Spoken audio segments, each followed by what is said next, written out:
aujourd'hui ton dips stagne, que tu as l'impression de forcer comme un bourrin pour gratter seulement 2,5 kg, là il y a peut-être un petit problème. Et ce problème, c'est peut-être pas ta motivation, c'est peut-être pas ton mental, c'est peut-être pas non plus ton programme, c'est juste que tu maîtrises pas les fondamentaux pour réussir à avoir un bon dips lesté. Parce que le dips, on pourrait penser que c'est un exercice très simple, tu montes, tu descends, mais c'est un petit peu plus compliqué que ça.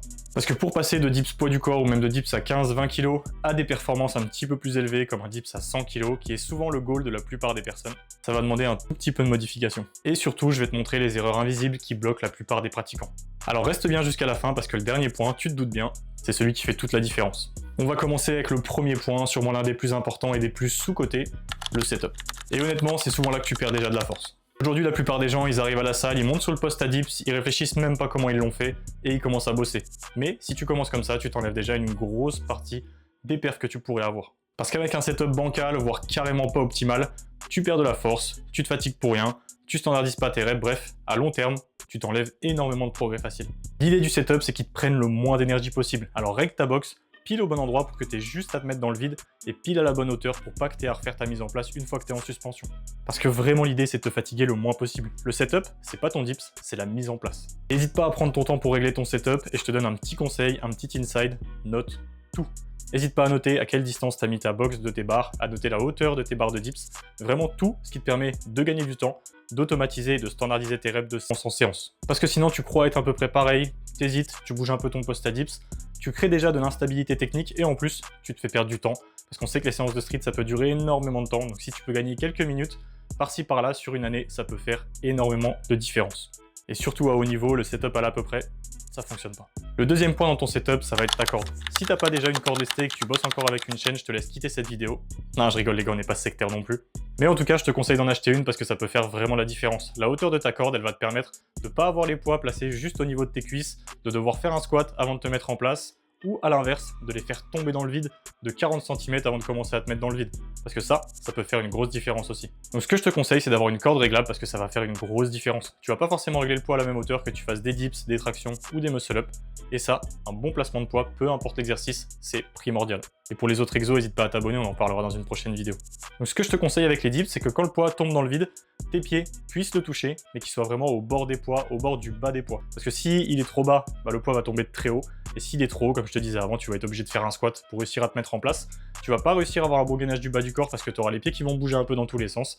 Et ça, c'est vraiment pas optimal. Et vraiment, c'est sous-coté, mais je vous jure que c'est super important. Et ça va aussi vous apporter beaucoup de confort, parce que même si on n'est pas des princesses, ça fait quand même du bien de se sentir bien quand on fait son dips. Et vraiment, je vous jure que quand vous aurez 60, 80, 100 kg entre les jambes, vous serez bien content de ne pas avoir à faire le grand écart. Ok, maintenant on passe à un des sujets les plus importants, l'exécution. Et là, il va falloir que tu sois vraiment honnête avec toi-même. Est-ce que tu as vraiment une bonne mise en tension avant de commencer ton dips? Ou est-ce que ta seule intention c'est de remonter sans réfléchir? Parce que si c'est ça, comme pour le setup, tu t'enlèves déjà une grosse partie des perfs que tu pourrais avoir. Donc le premier point, ça va être la mise en tension. Essaye de t'imaginer que tu as envie de plier les barres quand tu commences à te mettre en place. Comme si avec tes mains, tu essayais de les rapprocher les unes des autres. Ça va créer de la protraction, donc le fait d'avoir légèrement les épaules vers l'avant, ce qui va te mettre en tension, qui va créer de la stabilité et te permettre de ne pas avoir mal quand tu vas commencer à charger lourd sur tes dips. Et là, on parle de quelque chose que tu as à faire juste avant de descendre. Donc si jusque-là, tu pensais à rien du tout, quand tu te mettais en place et quand tu commençais à faire ton dips, on est reparti, on revoit les bases. On voit beaucoup de gens qui se mettent en place très rapidement, qui limite sautent dans le vide, et là, clairement, c'est la catastrophe. Parce que tu n'auras aucune stabilité, le poids va bouger dans tous les sens, et toi, tu auras du mal à te rattraper et à retrouver la bonne trajectoire. Donc tu vas déjà perdre beaucoup de temps en suspension, juste à essayer de t'arrêter de te balancer. La mise en place idéale, elle est très simple. Tu vas mettre le poids dans le vide, tu vas le stabiliser contre la box, ensuite tu vas toi-même te mettre un peu dans le vide en mettant tes épaules au-dessus de tes poignets, ensuite tu vas mettre le poids aussi en dessous de ton corps qui va suivre la trajectoire, tu places un pied sur le poids, tu places le deuxième, vraiment de façon stable et solide, et tu respectes le point qu'on a vu juste avant et tu te mets en tension. Si tu as ces points-là, ton setup et ta mise en place, ils seront vraiment carrés. Donc maintenant que tu es en place sur le poste à dips, qu'est-ce qu'on fait? On va parler de la respiration. Parce que pareil, si au niveau respiration tu faisais rien jusque-là, on va reprendre les bases. Le but, ça va être, si tu pratiques déjà le squat, l'inverse de ce que tu fais au squat. Quand on fait du squat, on a envie d'avoir un bracing diaphragmatique, abdominal, on veut remplir le bas de son ventre. Là, ça va être tout l'inverse. On va vouloir remplir la cage thoracique pour essayer de choper de la stabilité, créer de la tension à ce niveau-là parce que c'est là que la contrainte va être mise et vraiment te rendre solide sur ton dips. Et vraiment, on pourrait croire que c'est sous-coté, mais comme au squat, le bracing, c'est une partie essentielle de ton dips. Et si tu galères à avoir une bonne prise avec tes mains sur les barres de dips, je te montre exactement comment faire. Ça va être tout simple. Tu vas venir placer ta main juste ici, mettre ton pouce pile au milieu des barres et ensuite replier ton doigt. Dans cette position-là, t'es pile dans la bonne position pour produire de la force, aligner tes segments et être vraiment solide sur ton dips. Maintenant que ta protraction est faite, ton bracing est fait, ta mise en place est propre, on va parler de ta mise en place scapulaire. J'aurais pu en parler sur la mise en tension, mais je voulais le séparer parce que je trouve que c'est un point super important et j'avais peur qu'il soit noyé dans les informations. Là, il arrive tout seul à un endroit où tu peux le comprendre et le conscientiser plus facilement. Mais dans l'idée, tu dois le placer quand tu fais ta mise en place parce que c'est là que tu devrais être le plus solide possible et ta dépression scapulaire, elle doit être faite le plus tôt possible, au même titre que le reste, pour éviter de perdre du temps en suspension sur les barres et de fatiguer pour rien. La dépression scapulaire, c'est simplement le fait d'abaisser tes épaules. Pourquoi? Parce qu'on va stabiliser ta scapula, on va te permettre d'être stable, et ça c'est le plus important sur ton dips. Et associé à la protraction, c'est vraiment ça qui va créer une grosse solidité sur ta descente. Comment repérer si ta dépression scapulaire est encore en place ou pas? Il faut que pendant tout ton dips, à aucun moment, ton épaule se rapproche de ton oreille. Vu que ton but, c'est d'abaisser tes épaules, dès que tu vas commencer à perdre cette position et que tu vas un petit peu te relâcher, naturellement, tes épaules, elles vont se rapprocher de tes oreilles. Et quand ça arrive, là, c'est la cata. Non, j'en rajoute, c'est pas la cata, mais ça va clairement te montrer que tu as perdu ta dépression et ça te donne des axes de travail pour la suite. Et une fois que tu as chopé tous ces points-là, là, tu peux commencer à descendre. Ça fait beaucoup d'infos, mais je te donne un petit tips. Le plus simple, ça va être de mettre en place une ou deux choses par séance pour réussir à les assimiler et ensuite passer à la suite. C'est comme ça que nous, on bosse au niveau du coaching. C'est vraiment, on règle point par point pour pas surcharger l'esprit. Donc si tu as déjà des points dans ce qu'on a vu avant, que tu connais, que tu as assimilé, que tu mets déjà en place, ça t'en fait un peu moins à mettre en place. Et si tu n'as rien du tout, pars de la base, commence par ton setup, ensuite ta mise en tension. Bref, on enchaîne et ensuite tu règles tes points un par un jusqu'à avoir un dips vraiment propre. Mais essayez pas de mettre 40 choses en place en même temps parce que ça peut être très compliqué au niveau cognitif de réussir à tout assimiler. Et à vouloir faire 40 trucs en même temps, tu risques de rien réussir à mettre en place. Maintenant, on va parler de la remontée. On a mis du temps à se mettre en tension, à se mettre en place, à commencer sa descente. Maintenant, on va parler de comment remonter efficacement. Un des défauts qu'on voit le plus souvent, c'est de vouloir essayer de mettre trop de vitesse. Sur le dips, la vitesse va t'enlever de la stabilité. On est d'accord que le plus important, c'est de mettre de la vitesse, mais il faut garder du contrôle. Et si la vitesse te fait perdre ta dépression, te fait perdre la position de tes hanches, te fait perdre tout ce qu'on a mis en place juste avant, clairement, c'est pas optimal et tu gagnerais du temps à essayer de te concentrer et d'essayer de ralentir un peu cette vitesse-là le temps que tu maîtrises pas tous les points qui sont associés. Parce qu'on sait très bien, la vitesse n'est rien sans contrôle et à choisir, choisis la stabilité plutôt que la vitesse. Donc sur ton dips, essaye pas de remonter le plus vite possible, essaye de remonter en ayant une trajectoire optimale. Parce que la trajectoire la plus courte, elle va te forcer à partir un petit peu vers l'arrière et à te redresser très vite en envoyant les hanches vers tes poignets. Et cette position-là, sur du très lourd, on le sait très bien, ça va engendrer énormément de problèmes et tu vas pas réussir à envoyer fort et à exprimer toute la force que tu as. Parce que le but final de la technique, c'est de pouvoir exprimer ta force. C'est vraiment l'objectif final. Et de pouvoir contrer au maximum les dégradations. Parce qu'on sait que sur du lourd, il va y avoir des dégradations techniques, il va y avoir quelques petits défauts qui vont apparaître, mais tout le boulot technique qu'on va faire va avoir pour but de le réduire au maximum et de te permettre malgré tout de réussir à exprimer ta force. Et dans un dips idéal, ce qui va être très compliqué à reproduire, mais c'est bien pour avoir l'idée, il faudrait que ta descente ressemble à ta remontée. Il faudrait vraiment que tu arrives à avoir la même trajectoire quand tu commences à remonter que quand tu descends. Ça, c'est le goal ultime. Donc tu l'as compris dans un premier temps, mets du contrôle, pas 4 secondes sur la montée non plus, mais mets du contrôle, de l'attention, voire conscientise ta trajectoire. Quelque chose qui peut t'aider, ça peut être de mettre en place quelques petites variations, même si elles sont pas obligatoires. On le dit souvent, les variations c'est super important, mais c'est pas forcément obligatoire. Ça peut t'aider dans un premier temps à comprendre quelques points techniques et à réussir à les mettre en place en ayant un petit focus un petit peu plus simple. Donc par exemple, si tu mets du tempo sur la descente parce que tu galères à garder ta dépression, ça peut être intéressant dans un premier temps, mais il faudra pas que tu te reposes là-dessus constamment parce que ça peut devenir un peu trop une habitude et du coup tu vas vouloir mettre du tempo vraiment tout le temps et sur du très lourd. Si tu commences à mettre du tempo 4 secondes sur ta descente, ça peut t'enlever un petit peu de kilos sur ta barre. Mais dans un premier temps, mettre des variations, ça peut être intéressant pour comprendre et s'en servir un peu comme un exercice éducatif. Et ça, je trouve ça utile. Par contre, si tu t'en sers sans trop savoir pourquoi tu les mets et un petit peu au hasard, là par contre, on est dans un cercle vicieux qui va t'emmener vers la stagnation parce que tu vas faire que de vouloir changer de variation, tu vas voir 40 000 variations différentes et là ça va être la cata.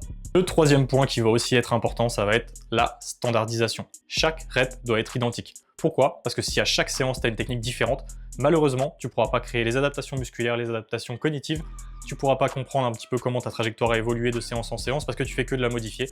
Et tout ce qu'on a mis en place juste avant, si tu le modifies à chaque séance et que tu n'as aucune rep qui sont identiques, malheureusement, tu ne vas rien automatiser et tu passeras ton temps à réfléchir à quoi faire. Alors que ce qu'on veut, c'est vraiment dans l'idéal, que ta technique, elle soit automatique, que tu puisses te mettre en mode robot pour réussir à exécuter avec quelque chose que tu as appris à l'avance et où tu n'as plus besoin de réfléchir. Parce que moins tu réfléchis, plus tu peux forcer.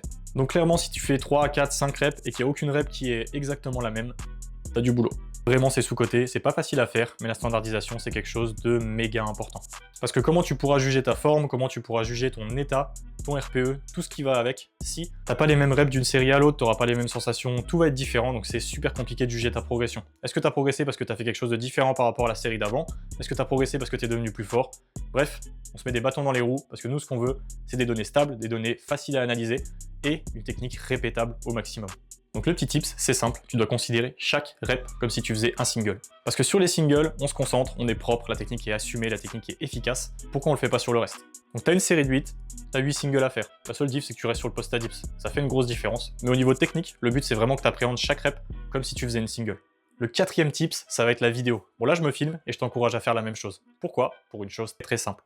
Parce que si tu te filmes pas, comment tu vas voir que ta rep est standardisée? Comment tu vas automatiser? Comment tu vas te rendre compte des défauts techniques? Bref, tout ce qui va te permettre de progresser vient du fait qu'il te faut un feedback. Et se baser sur son ressenti, ça peut être très négatif. Je vais te donner un exemple tout simple. J'avais un athlète, il y a 6 mois, qui me mettait tout le temps des RPE 8, RPE 9, alors que moi je trouvais qu'il était vachement facile sur ses reps. Donc, pour un peu tester le vrai du faux, je lui ai mis un AMRAP, c'est faire le maximum de reps possible à une charge donnée. La semaine d'avant, il me fait 40 kg, 3 reps. Il me marque RPE 9. Visuellement, pour moi, c'est un RPE 7. C'est vraiment facile.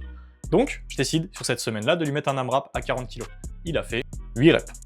Donc si c'était basé que sur son ressenti, il serait tout le temps sous maximal. Donc si RPE 7 pour lui c'est un RPE 9, ça veut dire que tout le temps il va bosser sur des RPE 5. Parce qu'il va baisser la charge et naturellement, il va rendre ça plus facile. Donc il est hors de tous les cadres et la progression ne peut pas être standardisée, la progression ne peut pas être analysée clairement et factuellement. Donc n'hésite pas à te filmer pour que ton ressenti soit associé à une vidéo et que tu puisses ensuite faire le lien entre les deux. Je dis pas de se baser uniquement sur la vidéo parce que ton ressenti il est super important, mais si tu commences à avoir des doutes, si tu commences à vouloir modifier des choses techniques, tu pourras pas le voir si t'as pas de vidéo et tu pourras pas te rendre compte si tu as réussi à le mettre en place si t'as pas de vidéo.